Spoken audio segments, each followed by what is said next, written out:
Mark, an incredible turnaround there, but talk us through your point of view for it. Well, first and foremost, I went in half-time and I wasn't happy at all, quite angry, because I thought we'd had a fair amount of possession in the first half, but our real quality on the ball was missing. You know, our ball retention and the final ball and the pass was a bit sloppy at times, and just said to the guys, listen, we've got to be braver. We've got on the ball. We've got to be more confident in the ball. And you know, perhaps as I say, I've been banging on last 2 weeks about the endeavour and the application, and you know, I get that, and I continue to get it. But we've got to start playing a bit better. I think the last two games, because we've been battling to stay in games, if you like. Brentford, I mean, they had an amazing result today, I know, and Leeds as well.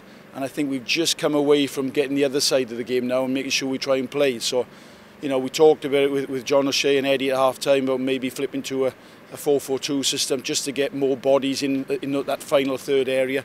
But decided to go with it for the first 10-15 minutes of the second half.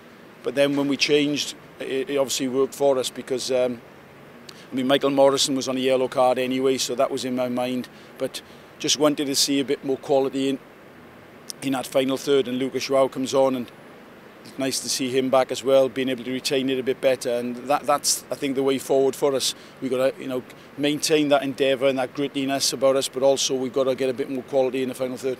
And just a word on George Pușcaș too. I know he's had a frustrating few games in front of goal, but as soon as that penalty goes in, he looked like a different person out there. No, it was only like he got it. I'm delighted for him, because as soon as we got the penalty, you know, some of my staff said, well, should Charlie take it or somebody else? It had to be George for me, you know, and it was probably a turning point in his season, hopefully, that he had a chance to step up, put it away, and I knew he'd grow from that. And I think that certainly the last 15 minutes he showed that there'd be the qualities he's got, and he has got them. It's been difficult for him, and I know the fans have been a little bit impatient, but with him.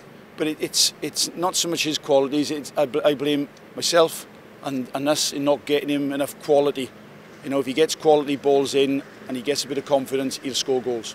And you've spoken about endeavour and everything today. Like, how impressed are you with the resilience of the team to keep going right to the end today? Yeah, that's the one thing, again, I said afterwards. They kept, you know, at half-time the lads were, you know, I had a few words, choice words to say, and they don't make excuses. They knew they got to be better, but I knew they'd be driving to the end as well physically. I mean, you know, we've had a tough week, you know, with Brentford and Leeds, and coming here as well. So to finish on that note, the last 15 minutes, I mean, shows we're in a good place. And there's a week to the next game now against Birmingham. Like, how much does a win like this, you know, make training that bit easier, I guess? Well, it does, and then, you know, it gives everybody a lift. Certainly fans as well. I mean, I'm looking at our fans coming up.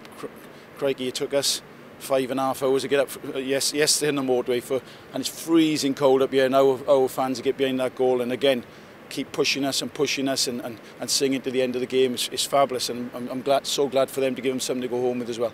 And just lastly, last game in November, obviously very busy December. How much of a springboard can this result be? Yeah, I think it can. I've said to our guys, I put pressure on them. I've looked now next 6 games, and I'm only commenting personally from the quality I know I got in my dressing room, that I make us favourites in every game, every one of those games. I really do, because I know I got quality there. So it's an added pressure you put on them to say, look, if I'm making you favourites, it means I expect us to win all those games. So we'll certainly give it a fair crack.